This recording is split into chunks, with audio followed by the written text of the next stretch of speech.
Good morning and welcome to Morning Java, brought to you as always by our friends at the Get Go Cafe and Market, where there is no weather that prevents them from serving up piping hot, fresh, chef designed food. And I understand, Ramon Foster, Uh, down there in Hendersonville, Tennessee, that there are no exceptions to where the snow hits, is there? None, okay? None. But there are exceptions to who open up their businesses, okay? Oh, the courageous among you down there in bluegrass the region. No, no. Yes, exactly, man. The volunteer state is lacking volunteers right now. Okay, Wow. let me tell you, man, this snow slash ice apocalypse, whatever we got going on right now, it shows the I guess the fragile aspect of what it is to live in the South, man. Well, you and I shared another location in the South 10 Yeah. years ago when the snow and ice hit in Texas, kind of like they are now. And it's actually, I mean, Yep. what's happening now with the power outage and everything else is really awful down there. But we were down there for the Super Bowl, Yeah. and it was in, I mean, you would think it was Bad. Armageddon. It was Remember, bad. like it Yeah, just everything just ceased to move, it you was. know? It was for me one of the coolest experiences ever. Like here, I'm a second year guy. They give well, we had to share a vehicle, but me and Marquise got to share a vehicle, and I'm like, yeah, we get a chance to enjoy the city. No, no, no, no, no. Nothing. Couldn't go anywhere, You couldn't even man. get up the ramp to 35, which would take you Yeah, because we were all staying in Fort Worth. Fort Worth, yeah, Yeah, and and you couldn't even get up the ramp onto no, 35 because it was all of their workers called off. Like it yeah. wasn't like they were doing a lousy job. It's just they just didn't do the job, and they were like, "What is this stuff coming from the sky? We're out." and they called out. Okay, well, you know how you feel like, okay, we're from Pittsburgh, we're secure, we feel fine. And I was like, we're on the big charter buses. I'm like, man, the weight of this thing, we're gonna be okay. I didn't get nervous going to practice on the charter bus until I saw another charter bus in a ditch, and I was like, oh Lord, please help us through this. Please, all for practice.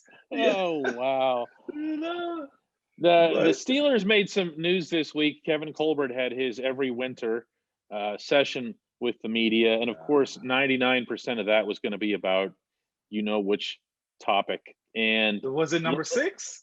no, I think you add one to Number that. 8? Yeah, somewhere in between. All And right.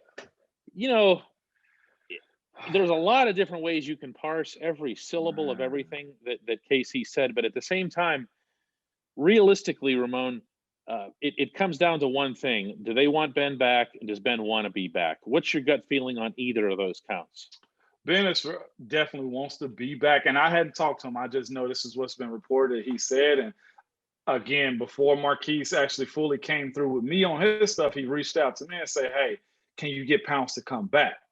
So that means that he was committed to come back. I don't know if Pouncey's stance has kind of changed. I do think you may have reported on it too that they met with Ben after Marquise retired, also. They did So individually, right? individually, so he wants to. I'll say this: the comments from Kev, how he said it, let you knew that he'd rather him retire. Really, you think that? To me, it would.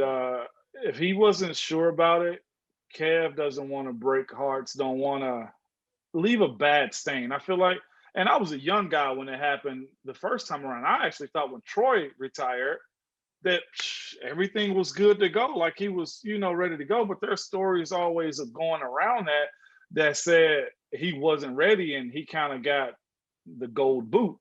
I mean, it's gold, but it's still a boot. Okay, and he wasn't Right. ready to, and I think Yes. they're working through that right now, to try to time heals all for the most part. And I think they don't want to have another one of those situations, man. And of course, no disrespect to the guys before him, but before Ben, we got to go back to Bradshaw as far as importance. Pretty much. I mean, there were some There was some, some guys. Tommy Maddox had a run. Neil O'Donnell had a run. Got them to the Super Bowl. Cordell was a lot better than he yeah. was given credit for in his time here. But no, when you're talking about a franchise quarterback, there's a gap. So In I guess you got to kind of look what's weighing in on Kev. You got the aspect that he possibly wants to move on to build again or reload again. But you got this Hall of Fame quarterback. You got the best pick that you've had arguably since in the modern era of the Steelers, as far as his importance. And now you got to try to find a way to ease him out. And it's a hard thing to do, man. I think if it was up to them, they'd rather Ben had probably said, all right, guys, my guys are out and I'm out too. But I know Ben. I said this before. I said it on here. Ben's willing to stay 10 toes down on the field as long as he can. And I know he feels like he's got something left in the tank. Well, wow. I actually wasn't expecting you to say that. Yeah. I look at the situation as the Steelers really don't have a plan B. And you and I have talked about that. They haven't had a plan B. They haven't really attempted to formulate a plan B. My group, yeah. I know. So if you look at, like, okay, you invested a 3rd-round pick in Mason Rudolph. Is that really committing to the future of the quarterback position, or is that just getting another guy in the fold because Charlie was getting up there? Can I say this? I do know for a fact from one of the horse's mouths they had like a 1st-round pick on him. His ability to be judged with some of those other guys was up as a fair. 1st round. We've heard that too, that they had a 1st-round tag on Mason, and they felt fortunate that they could get him down there. But they actually got James from the same team even before him, you know. So, by the way, I have here awesome news. Basically, my draft stock. Nice. They had me as a 3rd, 4th rounder, man, which is why I stood around for so long. They sent this to me when we were talking about draft. They believed in you. We'll have to go through this, but I wanted to show you this in the sense of how recruiting goes. Yeah. But you're right. Where they stand with Mason, I don't know right now. Again, to your point about a plan B, what do you see as a plan B? He's it, Moan. There's no doubt in my mind, if Ben's not playing football in 2021, Mason Rudolph is the quarterback of the Pittsburgh Steelers. Mm-hmm. Remember, I wrote about it. It might have been my first article I wrote on DK Pittsburgh Sports Online was about Mason and his opportunity. Again, Mason hasn't had the opportunity to get many reps, not like some others, man. So, because Ben's always in, and the game is a little bit different than practice sometimes. And I feel like Kevin wished they'd had a different conversation than what was reported or what he said. Okay, so let's say you're right. Let's say Kevin Colbert and the Steelers or whatever are already looking ahead. You're talking about reload is the term that you use here. The reload that would have to occur on the offensive side of the football is now, yes, that face you just made. It's that, okay? Yeah. Because it's one thing to say, well, we want to keep Mike Hilton, we want to keep Cam Sutton, we want to make sure that we have someone for, to take over for Joe Hayden, which is what Cam Sutton could do if he's over there. But you're now having to replace a running back because James Conner's going to be gone. You might have to add wide receiver depth if Juju is not kept, and I'm not sure that he will or should be. You've got to get a center. You've got to get a center through free agency or the draft. I'm sorry, not the draft. Through free agency or trade, you are not going to get a 2021 National Football League center in the draft. You're just not. It's not going to happen. Not with this class. We've looked at it. It's not there. And I didn't even mention left tackle. Where? How? Matt Filer. I know. Matt Filer didn't mention. Yeah. We forgot Matt last time we went through our assessment. I hate that because Matt is such a stud, okay? But because Dotson was in and Matt missed the last few games. So you got to worry about Matt. Juju right now is in the top 10 as far as free agent wide receivers, and he's like number 5. So he's high on the board. So he's getting paid. He's getting paid, Ramon. Yes. Okay, whether you call him a slot receiver or he had a drop off, it don't matter this year. Juju, they gotta put a bid in if they want to keep him. Again, you mentioned James Conner. James, I love James, and I'm sure they would love to keep him, but they already got young guys behind him already. Between Benny, McFarland, and Jalen, they're set at that position. And So they're going to draft. They're drafting a running back. There's no doubt yeah, in my they're mind. drafting, and Yeah. probably yeah. So again, finding a center, that's an issue. But then you got to look at. I think Highsmith is probably going to fill Bud's void there. But you got to deal with Mike Hilton, Cam Sutton, and if Joe Hayden's gone, that is a sticky situation. And I think Terrell is coming up on his 5th-year option. Terrell and is Minka? Not yet. No, I thought I they were don't the think same so. year. You know what? I think you're right. I don't have that right in front of me. Yeah. You might be Okay. right. Yeah, but So I've said all along that you got to make sure that you're tracking TJ and Minka all through this process. yeah, it's so much. And then again, the Castro's coming up on a year. Dave's good enough if they don't do as I said last time. If they don't, I hate really saying this because it really pains me to kind of drop that. But if they don't trade Dave to a better spot, if they're going to reload, rebuild, put him on the team to get some more draft capital and save with the cap to try to save some other guys, then he's going to want to get paid. I think Tuitt might be up soon enough. And man, Kev and Omar got to be magicians this offseason. I'm saying it's yeah. The cap floor they're saying is no less than 185. If it goes up, that's going to be a blessing. Some people think it's actually going to be higher. Some people think it's going to be appropriate to what the growth said it should be. But man, you have a good problem on your hand. It's just going to come bite you in the butt right now. As far as having all this developed talent. And then Zach's also got to be paid. He's going to want more than $2 million a year. I mean, $2 million for 1 year at starting left tackle. So and do you work out a deal for Chooks? Yeah, I know they've got work to do, and we're not even mentioning. You know who else is up after 2021? Oh man, Mason Rudolph. Oh my God, if he plays, wow. So this is the thing I guess you just kind of work through. If the conversation, if Kev changes his trainer and fully commits to Ben and Mr. Rooney, Coach Tomlin, and everybody else, because I don't know if they did in his presser. I don't know if Mr. Rooney did. He just said we got to have a conversation. What should be expected of Ben to take in a pay cut, or do you just move money around and say we'll deal with it later? Move it. Yeah, I think you just move it. Yeah, I honestly don't think where Ben's concerned that you're going to see a pay cut. I think you're going to see movement. He's been in the league too long. It's an existing contract. I think there's ways to make that work. Now, that said, again, neither of us is Omar Khan to know that. No. But we do. I mean, we do know that he is signed. There seems to there's some misperceptions out there that he's not. He's not signed to a contract.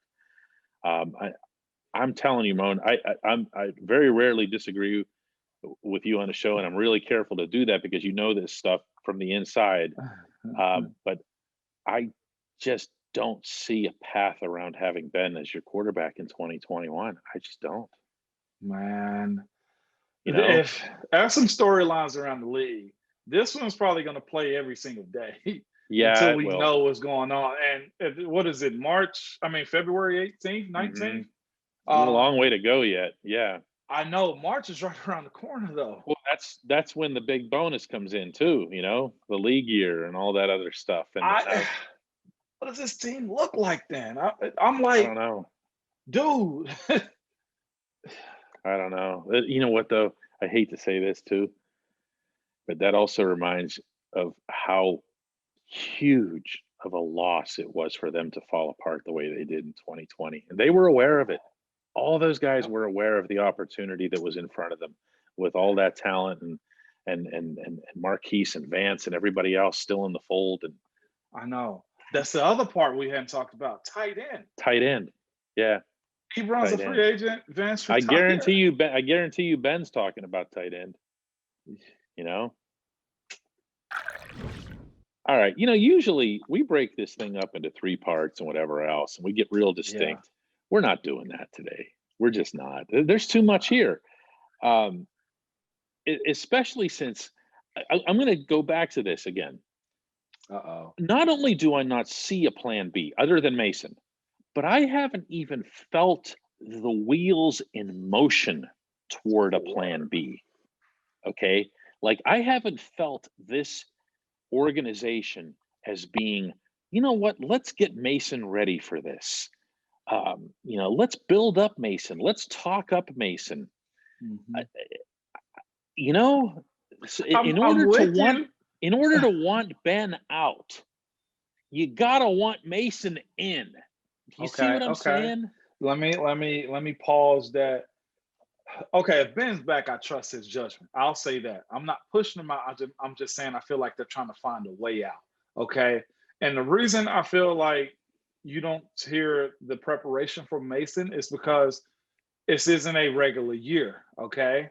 Mm, We know a couple things from the combine by now. It's about the time quarterbacks and everybody else start showing up. yeah. Agents will start leaking stuff. Conversations will be had. We don't have that right now. We don't know if Pittsburgh is meeting with quarterback 1, 2, 3, 4, 5, and 6 at the combine because the agents aren't leaking to say, "Hey, my guy, my guy who I represent is being uh, questioned by the Steelers." So we Hmm. lose that.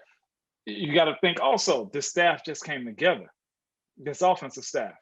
I'm sure they're probably still processing film, working through stuff. Guys are out of town for the most part. They just shut down the facility. I saw it too, because of COVID.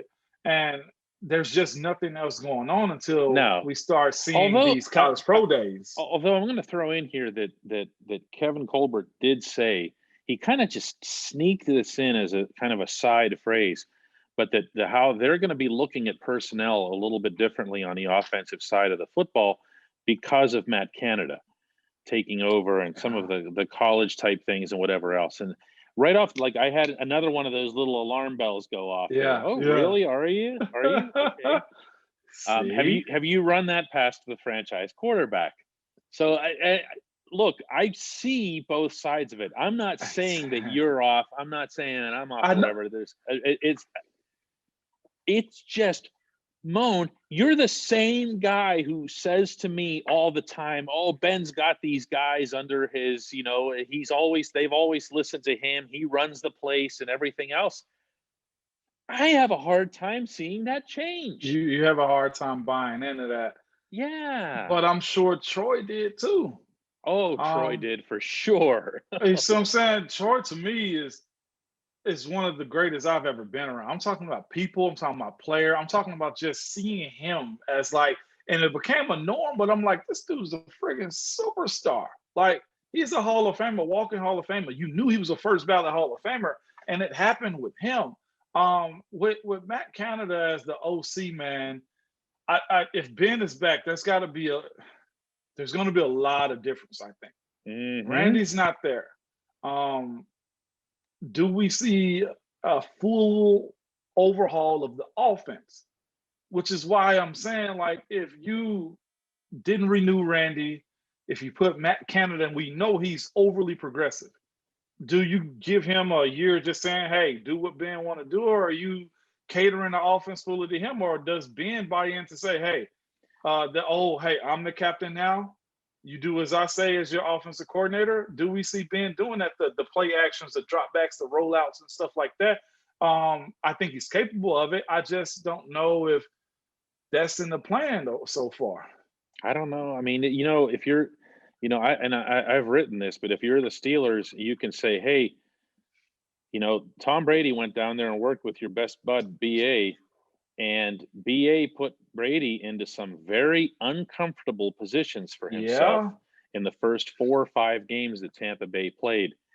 And he had him throwing downfield, and everybody's like, "Oh, you can't do that with Brady. He hasn't thrown downfield in years." And BA's like, no, no, no, you don't understand. I'm running this Yeah. team. Byron Leftwich is running this offense. You're going to run this offense. I don't care how many rings you brought here. And they did that, and obviously it paid off pretty handsomely for them. They ended up Okay. having. Can So Pittsburgh do that? Go ahead. if I throw out this on the AFC side, you got JJ talking about seriously was a report that's saying JJ Watt seriously considering Cleveland Browns. That makes them that much stronger. that changes the franchise around. If I say to you, you got to look at Buffalo being able to work because they have cap space. If I say to you, Kansas City is going to be really nice also. If I say to you, Tennessee said they're going to commit to the offseason, finding guys to make their player, I mean, to make their team a whole lot better so they can take advantage of this window that we always talk about as far as chasing Yes. championships. And I hadn't even done the NFC side yet because there's some strong teams over there. You Oh, got Tampa, actually, you didn't even always. mention in the AFC. You didn't mention Baltimore. I think Miami is a Baltimore. team on the rise. So We're purposely ignoring Cleveland, I feel like, but okay. yeah, I'm Cleveland. I'm rolling with Cleveland. I'm looking at what the Rams did with a quarterback. Tampa's still solid. Green Bay still solid. Where does Pittsburgh fit in the middle of that group? I don't know. If you're looking to lose all those guys, But so they're not the types to punt on a year, Ramon. You know that. They I know don't even they're have that not. in their DNA.